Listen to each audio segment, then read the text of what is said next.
Good morning student, कैसे हैं आप सब लोग। आज हम टॉपिक को आगे बढ़ाते हैं और आज हम पढ़ेंगे राजधानी चयन आयोग। ठीक है, तो आज हम पढ़ेंगे राजधानी चयन आयोग के बारे में। कल हमने दीक्षित कमेटी और कल हमने कौशिक समिति के बारे में पढ़ा था और आज हम पढ़ेंगे राजधानी चयन आयोग के बारे में। ठीक है, तो टॉपिक है राजधानी चयन आयोग। राजधानी चयन आयोग, ठीक है। तो राजधानी चयन आयोग, कल का जो टॉपिक था उसमें हमने देखा राज्य निर्माण कैसे हुआ। ठीक है, तो राज्य निर्माण से संबंधित कमेटी थी कौशिक समिति, जिसमें 5 सदस्य होते थे। ठीक, वो इम्पोर्टेंट है और उसके बारे में कल डिटेल में हमने पढ़ा। आज हम पढ़ेंगे कौशिक समिति की और आज हम पढ़ेंगे राजधानी चयन आयोग। ठीक है, तो राजधानी चयन आयोग, राजधानी हमारा राज्य बन चुका था लेकिन उसकी राजधानी पर फाइनल डिसीजन हुआ नहीं था। ठीक है, तो वो उस एक आयोग गठित किया गया कि आप एक सुझाव दीजिए कि कौन सा प्लेस राजधानी बनेगा उत्तराखंड की। ठीक है, तो राजधानी चयन आयोग बना कब? राजधानी चयन आयोग बना था 11 जनवरी 2001 को। ठीक है, तो स्थापना इसकी कब हुई थी? इस्टेब्लिशमेंट हुआ था 11 जनवरी 2001 को राजधानी चयन आयोग बना। 11 जनवरी 2001 को राजधानी चयन आयोग बना और उस समय हमारी अंतरिम सरकार चल रही थी, तो उसने एक आयोग गठित किया जिसको हमने राजधानी चयन आयोग कहा, जो कि राजधानी के संरक्षण के लिए था। ठीक, फिर इसके बाद निर्वाचित सरकार आई और जब निर्वाचित सरकार आई 2002 में, 14 फरवरी 2002 को यहाँ पर इलेक्शन हुए और जन सरकार यहाँ पर गठित हुई, नरेंद्र तिवारी मुख्यमंत्री बने। तो उन्होंने इस आयोग के लिए इस आयोग को पुनर्गठित किया और इसको नाम दिया दीक्षित आयोग। क्या नाम दिया? दीक्षित आयोग। तो दीक्षित आयोग कहलाने लगा ये दीक्षित आयोग। ठीक है, तो राजधानी चयन आयोग को दीक्षित आयोग कहलाया और दीक्षित आयोग कब बना था? ये बना था आपका 1 फरवरी 2003 को। दीक्षित आयोग बना था 1 फरवरी 2003। कुल मिला के बात यह है कि आयोग तो बन चुका था 11 जनवरी 2001 को, लेकिन जो दीक्षित आयोग के नाम जाना जाने लगा इसको 1 फरवरी 2003 से, क्योंकि इसके अध्यक्ष कौन बने थे? इसके अध्यक्ष बन गए थे वीरेंद्र दीक्षित। इसके अध्यक्ष थे वीरेंद्र दीक्षित, जस्टिस वीरेंद्र दीक्षित इसके अध्यक्ष थे। ठीक है, तो 11 जनवरी 2001 को राजधानी चयन आयोग बना, जिसे निर्वाचित सरकार द्वारा वीरेंद्र दीक्षित को अध्यक्ष बनाकर उसको दीक्षित आयोग कर दिया गया 1 फरवरी 2003 को। कल हमने पढ़ा था कौशिक समिति में कितने सदस्य थे? 5 थे। तो दीक्षित आयोग में कितने सदस्य थे? तो दीक्षित आयोग में सदस्य एक ही था। ये एक सदस्यीय आयोग है। कैसा आयोग है? एक सदस्यीय आयोग था दीक्षित आयोग। ठीक, अब दीक्षित आयोग ने अपनी रिपोर्ट कब सौंपी? तो दीक्षित आयोग ने रिपोर्ट कब सौंपी सरकार को? दीक्षित आयोग ने अपनी रिपोर्ट दीक्षित आयोग ने रिपोर्ट सौंपी 2008 में। ठीक है, तो दीक्षित आयोग ने अपनी रिपोर्ट 2008 में 17 अगस्त 2008 को सौंपी सरकार को। 17 अगस्त 2008 को अपनी रिपोर्ट सौंपी। ठीक है, इस प्रकार एक आयोग बना था 11 जनवरी 2001 को, जिसका नाम 2003 में वीरेंद्र दीक्षित के नाम पर दीक्षित आयोग कर दिया गया और उसने अपनी रिपोर्ट कब सौंपी थी? 17 अगस्त 2008 को। ठीक, अब रिपोर्ट सौंपी थी, इस रिपोर्ट में कुछ बिंदु रखे गए होंगे, क्या सजेशन दिए थे, ये हम पढ़ेंगे। ठीक है, तो पहले आप इतना नोट कर लेंगे कि स्थापना, अध्यक्ष का नाम, सदस्य, रिपोर्ट, ये इम्पोर्टेंट है भाई। ठीक है, और अब इस आयोग की रिपोर्टों में क्या मेन निकल के आया? ठीक है, तो इस आयोग ने सिफारिश क्या की? इस आयोग ने सिफारिश की, क्योंकि घोषणा नहीं कर सकते, वो आयोग है वो, तो सिफारिश करेगा। आयोग ने सिफारिश की कि देहरादून को राजधानी बनाया जाए। देहरादून को स्थायी राजधानी बनाया जाए। देहरादून को स्थायी राजधानी बनाने की सिफारिश की। ठीक है, तो देहरादून को स्थायी राजधानी बनाने की सिफारिश हमारे दीक्षित आयोग ने कर दी। ठीक है, तो ये थी दीक्षित आयोग में सिफारिशें। अब जो दीक्षित आयोग में सिफारिश थी तो वो देहरादून को ही राजधानी बनाने को क्यों कहा गया। गैरसैंण जो कि पहली पसंद थी आंदोलनकारियों की, या जो रानी दल थे उनका भी गैरसैंण के प्रति, या राज्य में गैरसैंण का नाम ही चल रहा था, देहरादून को स्थायी राजधानी बना दिया, गैरसैंण को क्यों नहीं बनाया गया। ठीक है, तो इस आयोग ने जो कमियां दिखाई, गैरसैंण में कमियां कितनी गिनाई। ठीक है, तो इस आयोग ने गैरसैंण में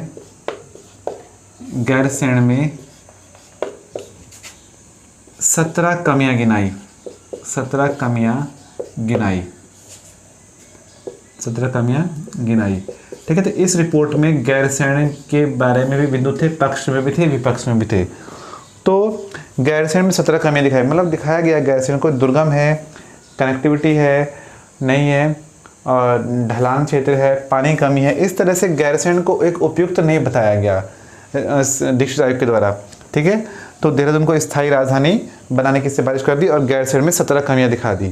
ठीक है, इसके अलावा सुझाव कुल कितने मिले थे दीक्षित आयोग में। जो सुझाव थे, सुझावों की संख्या 268 थी, 268।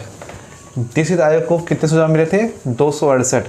उसमें से अगर 50% भी अगर गैरसैंण के पक्ष में होते तो फिर ये अपनी रिपोर्ट में गैरसैंण करता, लेकिन इसका हाफ ऑफ मेजॉरिटी भी नहीं था इसके पक्ष में, तो इसलिए देहरादून को ही राजधानी बनाने का सिफारिश किया, गैरसैंण को सिफारिश नहीं किया। तो क्वेश्चन आ सकता है कि देहरादून में कितनी कमियां गिनाई, 17 कमियां गिनाई गई, कुल कितने सुझाव प्राप्त हुए, 268 सुझाव प्राप्त हुए थे दीक्षित आयोग को। ठीक है, तो अब इस कमेटी के इस अब पढ़ भी रहे होंगे आप लोग ये चीज़ें। तो चरण, कितने चरणों में रिपोर्ट थी, 4 चरण है इस रिपोर्ट के, 3 चरण ही सरकार द्वारा ये रखे गए, चौथा चरण पे थोड़ा विवाद भी हुआ था। तो दीक्षित आयोग की रिपोर्ट 4 चरणों में है। ठीक है, रिपोर्ट सरकार को सौंपी गई 2008 में, सरकार ने विधानसभा में 2009 में रखा इस रिपोर्ट को। ठीक है, उस समय खंडूरी जी की सरकार थी। तो दीक्षित आयोग की स्थापना अंतरिम सरकार के समय हुई थी 2001 में, और दीक्षित आयोग नाम हमारी पहली निर्वाचित सरकार ने दिया, नारायण तिवारी वीरेंद्र दीक्षित को बनाया गया अध्यक्ष, और रिपोर्ट उन्होंने 17 अगस्त 2008 को सौंपी जब खंडूरी जी मुख्यमंत्री थे, और देन 2009 में इसको विधानसभा में रखा गया इस रिपोर्ट को, और उस रिपोर्ट के 4 चरण थे। ठीक है, तो ये कुछ इंपॉर्टेंट बिंदु हैं इसके। अब एग्जाम में क्वेश्चन आता है दीक्षित आयोग को कितनी बार विस्तार दिया गया, दीक्षित आयोग को विस्तार कितनी बार मिला। तो दीक्षित आयोग को अब तक कुल 11 बार विस्तार मिल चुका था भाई। ठीक है, तो 11 बार विस्तारित की गई दीक्षित आयोग, मतलब 11 बार इसको एक्सपेंड किया गया, 11 बार इसको विस्तार मिला, इतना समय मिला इसको। तो दीक्षित आयोग के बारे में ये आपकी कुछ पॉइंट हैं। इसके अलावा दीक्षित आयोग ने देहरादून को राजधानी बनाने की कठोरता से वकालत तो नहीं की, उन्होंने ऑप्शन दिए हैं 5। ठीक है, तो क्वेश्चन आएगा दीक्षित आयोग ने कितने शहरों को चुना, 5 शहरों को चुना। दीक्षित आयोग की देहरादून के बाद पहली पसंद कौन सा शहर था।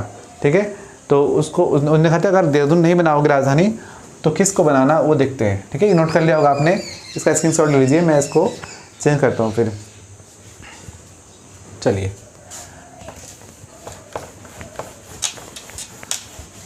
तो दीक्षित आयोग ने कौन से 5 से गिनाए वो देखते हैं। ठीक है, तो लिखेंगे दीक्षित आयोग ने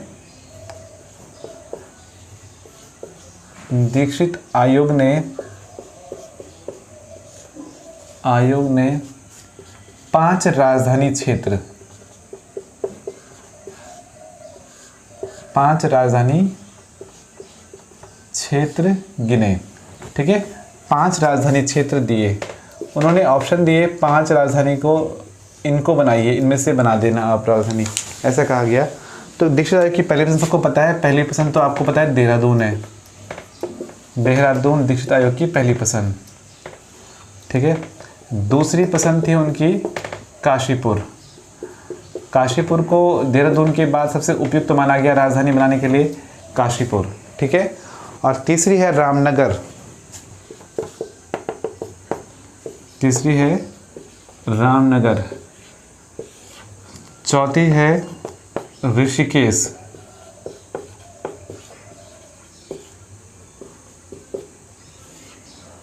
पांचवी है गैरसैंण, जब कुछ नहीं तो गैरसैंण राजधानी हो ऐसे कहा उन्होंने। ठीक है, तो ये दीक्षित आयोग की टॉप 5 पसंद थी, इनमें से ही राजधानी बनाने का सुझाव दिया उन्होंने। तो उपयुक्त उन्होंने देहरादून को माना, लेकिन नंबर 2 प्रायोरिटी काशीपुर को दी गई। 5वें नंबर पे गैरसैंण को रखा गया। दीक्षित आयोग की रिपोर्ट ही है। ठीक है, तो आप लोग नोट कर लेंगे, ये क्वेश्चन यहाँ से बन सकते हैं, दीक्षित आयोग से संबंधित क्वेश्चन। चलिए, तो गैरसैंण को उन्होंने राजधानी के लिए उपयुक्त तो नहीं माना, लेकिन उसको 5वें नंबर पे स्थान दिया गया गैरसैंण को। ठीक है, तो अब आज की डेट में गैरसैंण कहाँ पहुँचा उसको थोड़ा देख लेते हैं, बाकी टॉपिक को आगे बढ़ाएंगे। ठीक है, नोट कर लिया होगा आप लोगों ने। चलिए, तो मैं सिर्फ फैक्ट रख रहा हूँ जो एग्ज़ाम में पूछा सकते हैं, बाकी तो इतना कुछ आएगा नहीं स्टोरी लिखने के लिए, क्या क्या हुआ था क्या क्या नहीं हुआ था। चलिए भाई, तो अब बात करते हैं इसके बाद की क्या मतलब प्रोसेस रही गैरसैंण के लिए। ठीक है, तो गैरसैंण को उन्होंने 5वीं प्रायोरिटी दे दी, लेकिन इसके बाद ये मामला लटकता रहा। और अब आज देख रहे होंगे, आज ये गैरसैंण हमारी ग्रीष्मकालीन राजधानी भी है। तो इसमें क्या क्या स्टेप लिए गए, किन किन मुख्यमंत्री ने काम किया इसमें, तो विजय बहुगुणा का नाम आता है। ठीक है, तो देखते हैं। मुख्यमंत्री विजय बहुगुणा ने 3 नवंबर 2012 को 3 नवंबर 2012 को विजय बहुगुणा ने मुख्यमंत्री, उस समय के मुख्यमंत्री विजय बहुगुणा, तो मुख्यमंत्री विजय बहुगुणा ने क्या किया, विजय बहुगुणा ने मंत्रिमंडल की बैठक बुला दी। ठीक है, ने कैबिनेट की बैठक बुला दी, कैबिनेट की बैठक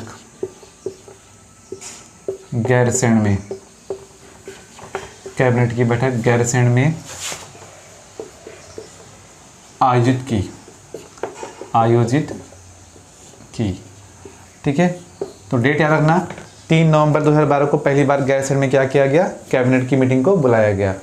ठीक, और फिर मकर संक्रांति का दिन चुना गया, अगले साल शिलान्यास भी हो गया। ठीक है, तो वहाँ पर विधानसभा भवन का शिलान्यास कब किया गया, तो शिलान्यास किया गया 14 जनवरी 2013। 14 जनवरी 2013 को क्या कर दिया गया, विधानसभा भवन का शिलान्यास। विधानसभा भवन कहाँ बन रहा है, ये बना था ये भराड़ीसैंण में। तो भराड़ीसैंण गैरसैंण में विधानसभा भवन का शिलान्यास कर दिया। मुख्यमंत्री तब भी थे विजय बहुगुणा।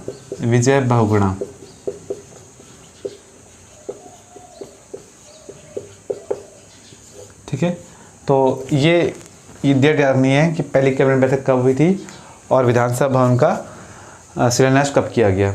ठीक है, और इसके बाद की प्रोसेस क्या है ये आपको पता है, रिसेंटली क्या हुआ था। ठीक है, तो मुख्यमंत्री त्रिवेंद्र सिंह रावत ने इसको ग्रीष्मकालीन राजधानी घोषित किया था। कब किया था वो एग्ज़ाम के लिए इम्पोर्टेंट है।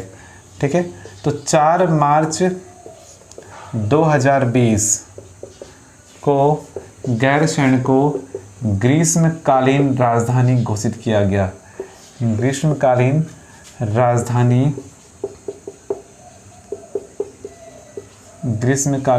राजधानी।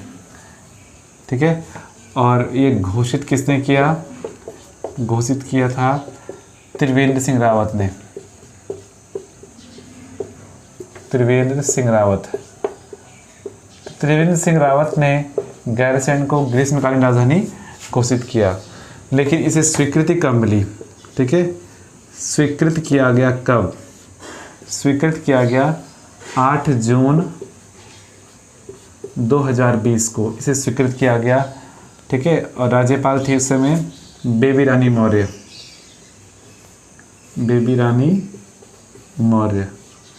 तो बेबी रानी मौर्य उस समय यहाँ की राज्यपाल थी, तो उनके द्वारा इसे स्वीकृत कब किया गया, 8 जून 2020 को गैरसैंण को ग्रीष्मकालीन राजधानी स्वीकृत किया गया। ठीक है, तो कुछ फैक्ट हैं जो एग्जाम में पूछ सकते हैं, डेट वगैरह इंपॉर्टेंट है इनकी, किसने किया क्या किया। कल हमने बात की थी विस्तार से कौशिक समिति के पहलुओं पर और राज्य निर्माण कैसे हुआ, और आज बात कर रहे हैं हम दीक्षित आयोग पे। ठीक है, तो दीक्षित आयोग का जो था सिफारिश वो तो अभी पूरी नहीं हुई। देहरादून अभी भी अस्थायी राजधानी है, लेकिन गैरसैंण को हमने ग्रीष्मकालीन राजधानी बना दी है। तो भारत के कुछ चुनिंदा राज्यों में उत्तराखंड शामिल हो चुका है। अगर जम्मू कश्मीर को ले लेंगे तो 5वां है, और नहीं तो चौथा राज्य ऐसा है उत्तराखंड, जिसकी ग्रीष्मकालीन राजधानी भी है। ठीक है, तो इसको नोट कर लिया होगा। अब टॉपिक को आगे बढ़ाते हैं आज। चलिए,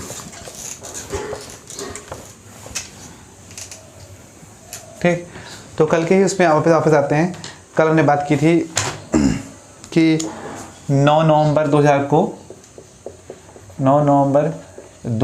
को गठन हो गया था, राज्य का गठन, उत्तराखंड राज्य का गठन कब हुआ था?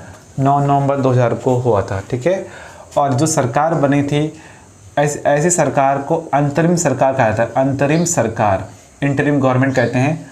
तो अंतरिम सरकार का गठन किया गया कब? 9 नवंबर 2000 को। ठीक है, अंतरिम माने होता है व्यवस्था। जब तक आपकी इलेक्शन की प्रोसेस होती है तब तक आपको एक मेजॉरिटी के आधार पे कमान सौंप दी जाती है, उसको अंतरिम सरकार कहते हैं। तो 9 नवंबर 2000 को उत्तराखंड में अंतरिम सरकार का गठन कर दिया गया। ठीक है, और इसमें आपको मुख्यमंत्री, उत्तराखंड के पहले मुख्यमंत्री, अंतरिम सरकार में पहले मुख्यमंत्री नित्यानंद स्वामी बने। नित्यानंद स्वामी, तो नित्यानंद स्वामी बने पहले मुख्यमंत्री। ठीक है, और राज्यपाल, उत्तराखंड के पहले राज्यपाल, उत्तराखंड के पहले राज्यपाल थे सुरजीत सिंह बरनाला। सुरजीत सिंह बरनाला, तो सुरजीत सिंह बरनाला उत्तराखंड के पहले राज्यपाल हुए।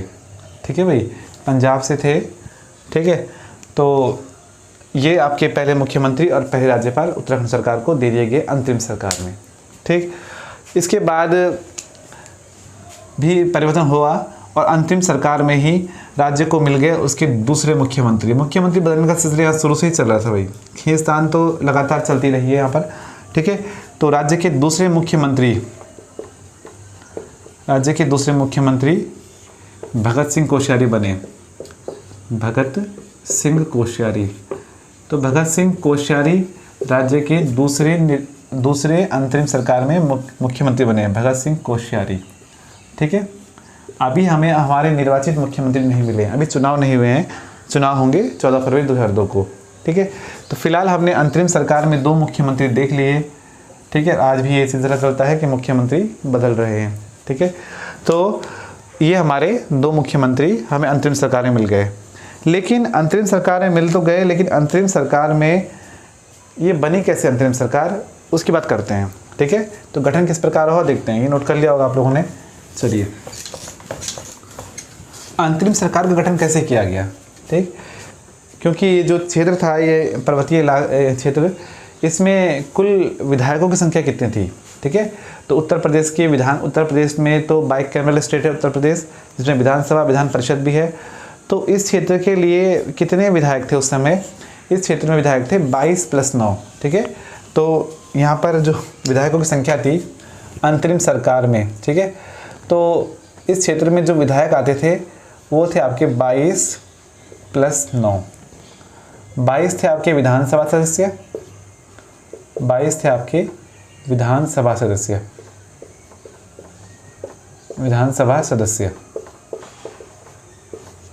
ठीक है, और 9 थे आपके विधान परिषद के सदस्य। काउंसिल, लेजिस्लेटिव असेंबली है, ये एक काउंसिल है। ठीक है, परिषद के सदस्य। ठीक है, इस तरह इस क्षेत्र में कुल 31 विधायक थे। कितने विधायक थे? 31 विधायक इस क्षेत्र में थे। ठीक है, तो अंतरिम विधानसभा हेतु विधायकों की संख्या कितनी थी? तो अंतरिम विधानसभा हेतु विधायकों की संख्या थी 31 थी। ठीक है, तो विधायकों की संख्या 31 थी यहाँ के लिए। लेकिन जब 9 नवंबर 2000 को सरकार का गठन हुआ, एक विधान परिषद के सदस्य कार्यकाल पूरा हो गया।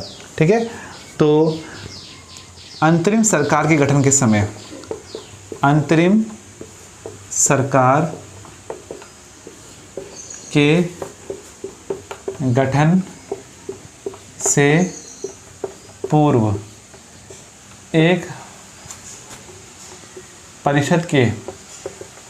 विधान परिषद के सदस्य का कार्यकाल कार्यकाल पूरा हो गया, पूरा हो गया, अतः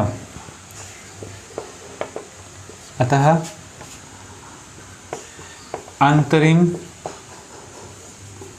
सरकार में, अतः अंतरिम सरकार में जो अंतरिम सरकार में, अतः अंतरिम सरकार 30 सदस्यों के, अतः अंतरिम सरकार के समय, अतः अंतरिम सरकार के समय, अतः अंतरिम सरकार के समय सदस्य 30 रह गए भाई। ठीक है, तो 30 सदस्य थे अंतरिम सरकार जब गठित हुई 9 नवंबर को। भले ही इस क्षेत्र में 31 सदस्य थे पहले, ठीक है, लेकिन 9 नवंबर 2000 को एक सदस्य कार्यकाल पूरा हो गया। देन यहाँ पर अभी 30 सदस्य रह गए। ठीक है, तो 22-8 हो गया अब रेशियो। ठीक है, तो देखते हैं कौन कौन क्या क्या बना, देखते हैं आगे। ठीक है, नोट कर लिया होगा आप लोगों ने ये। तो हमारे पास 30 विधायक दे दिए गए और वो किस किस पार्टी के थे देखते हैं। ठीक है, आपको पता होगा कि 30 में से 23 तो थे बीजेपी के, 23 थे बीजेपी। ठीक है, 23 बीजेपी के थे और 3 एसपी के थे, 3 समाजवादी पार्टी, जिसको अखिलेश यादव अब अध्यक्ष हैं, पहले मुलायम सिंह चलाते थे। ठीक है, और 2 कांग्रेस, 2 बीएसपी, 2 कांग्रेस और 2 बीएसपी, बहुजन समाज पार्टी। ठीक है, तो इस प्रकार 23 और 3 26 और 2 28 2 30, कुल मिला के इस क्षेत्र में अभी तक उस समय 30 विधायक थे। ठीक है, अब सरकार का तो इस तरह से था, मेजोरिटी के आधार पे बीजेपी को कमान दे दी गई, इसीलिए बीजेपी का ही मुख्यमंत्री बना और नित्यानंद स्वामी मुख्यमंत्री बने। ठीक है, तो बीजेपी तो सरकार में आ गई क्योंकि उसके इस क्षेत्र में ज़्यादा विधायक दिख रहे हैं। ठीक है, मेजोरिटी है। और नेता प्रतिपक्ष कौन बनेगा? नेता प्रतिपक्ष बनने के लिए तो सबसे बड़ा विपक्षी दल जो होगा, यहाँ पर सबसे बड़ा विपक्षी दल एसपी दिख रहा है। ठीक है, लेकिन एसपी के भी एक सदस्य ने बगावत कर दी। ठीक है, एसपी का एक सदस्य भी अपनी पार्टी छोड़ दी और नई पार्टी बना दी उन्होंने। ठीक है, इस प्रकार एसपी में भी रह गए कितने? 2 विधायक, एसपी में 2 विधायक रह गए।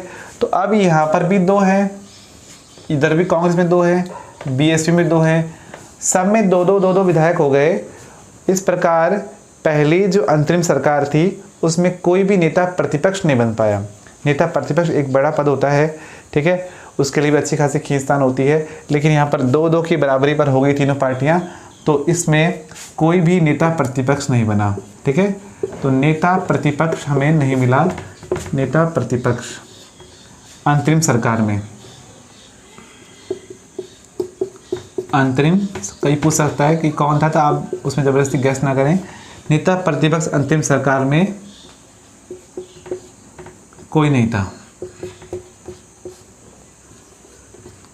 कोई नहीं था। ठीक है, कोई रह नहीं सकता था।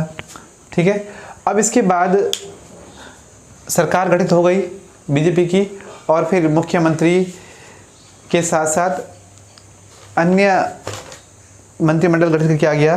तो मुख्य इसमें पूछेगा आपसे, अंतरिम सरकार में केवल वित्त मंत्री ही पूछेगा। तो देखते हैं, क्योंकि इस समय तक वो अभी तक एचआरडी मिनिस्टर भी थे। तो अंतरिम सरकार में वित्त मंत्री रमेश पोखरियाल निशंक बने हुई। ठीक है, तो वित्त मंत्री कौन बने थे अंतरिम सरकार में? वित्त मंत्री कुछ लिख लेते हैं, इंपॉर्टेंट। वित्त मंत्री बने थे रमेश पोखरियाल निशंक। रमेश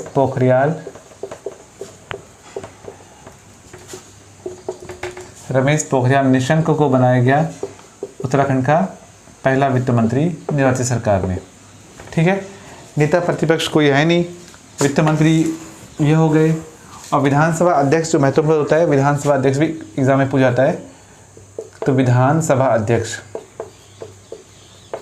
अंतरिम सरकार में विधानसभा अध्यक्ष, तो विधानसभा अध्यक्ष थे प्रकाश पंत। ठीक है। प्रकाश पंत विधानसभा अध्यक्ष थे। अब प्रकाश पंत अब इस दुनिया में नहीं है और पिथौरागढ़ सीट से विधायक हैं। अब उनकी पत्नी चंद्रा पंत वहाँ से विधायक है इस समय वर्तमान में, ठीक है। तो इनकी मृत्यु हो चुकी है, लेकिन ये उत्तराखंड विधानसभा के पहले अध्यक्ष थे, ठीक है। इसमें तो इसके आगे की बात, हम कैसे हमारा पहला निर्वाचित सरकार का स्वरूप होगा, कैसे गठित होगी निर्वाचित सरकार, इसको हम अगली वीडियो में देखेंगे, ठीक है। तो कैसा लगा आपको आज का वीडियो ज़रूर बताएंगे कमेंट करके। आज के लिए इसमें इतना ही। Thank you.